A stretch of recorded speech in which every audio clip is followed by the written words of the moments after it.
Hello friend, इस video में आपका स्वागत है। इस वीडियो में जानेंगे 1858 का भारत शासन अधिनियम। बहुत इम्पोर्टेंस है। इम्पोर्टेंस इसलिए है क्योंकि इसी के द्वारा भारत में ईस्ट इंडिया कंपनी का शासन खत्म होगा। चलिए शुरू करते हैं।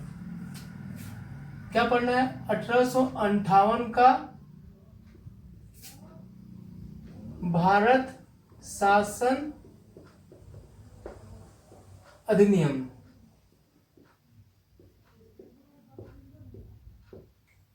हमारा टॉपिक है 1858 का भारत शासन अधिनियम। चलिए शुरू करते हैं। ये अधिनियम भारत में क्यों लाया गया? तो सबसे पहले भारत में क्या हुआ? 1857 में क्या हुआ? भारत में एक विद्रोह हुआ, ठीक है, जिसके कारण भारत में जो ईस्ट इंडिया कंपनी का शासन था ये पूरा हिल गया। यानी एक तरह से ब्रिटिश को लगा कि अब मुझे भारत छोड़ के जाना पड़ेगा। इसीलिए उन्होंने क्या किया? भारत में अपने शासन को मजबूत करने के लिए उन्होंने लाया 1858 का भारत शासन अधिनियम।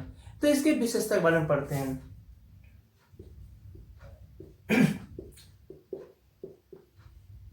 तो विशेषता क्या है? तो पहला विशेषता है कि इस अधिनियम के द्वारा भारत में जो कंपनी का शासन था ना, कंपनी का शासन को समाप्त कर दिया जाएगा। यानी इस अधिनियम के द्वारा भारत में जो ईस्ट इंडिया कंपनी का शासन था, ठीक है, उसको खत्म कर दिया जाएगा।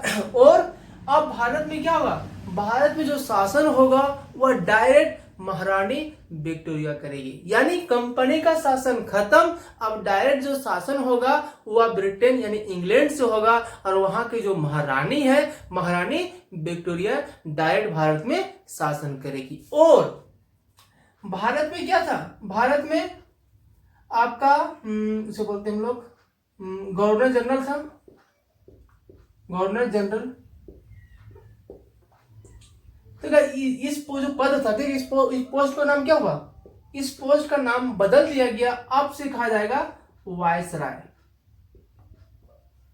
यानी कि जो गवर्नर जनरल का पद था उसको हटा दिया गया और उसी की जगह अब नया नाम होगा वायसराय। और इसी के द्वारा पहला जो भारत का वायसराय बनाया गया, लॉर्ड कैनिंग को बनाया गया। लॉर्ड कैनिंग को बनाया गया भारत का पहला वायसराय। क्लियर? तो 1858 का शासन अधिनियम के द्वारा कंपनी शासन को समाप्त कर दिया गया। अब डायरेक्ट जो शासन होगा, ताज मतलब महारानी विक्टोरिया करेगी। और इसी के द्वारा क्या होगा कि जो गवर्नर जनरल का पद था इसे हटा दिया गया और इसके जगह अब उसका नया नाम है वायसराय। और भारत का पहला वायसराय किसको बनाया गया? लॉर्ड कैनिंग को बनाया गया। इतना हम समझ गए। अब आगे बढ़ते हैं। अब आगे क्या है कि भारत में क्या था? निदेशक मंडल था एवं नियंत्रण बोर्ड था।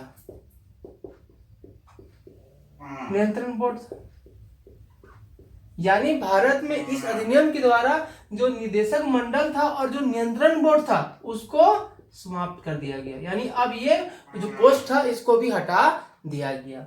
क्लियर? समझ गए बात को?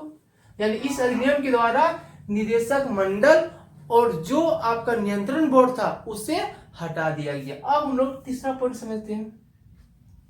भारत में एक नया पद सृजित किया गया और उसे बोला गया भारत राज्य सचिव। भारत राज्य सचिव का पद बनाया गया, ठीक है। और जो ये पद था ना वो कौन बनेगा? वह कौन होता था? ब्रिटिश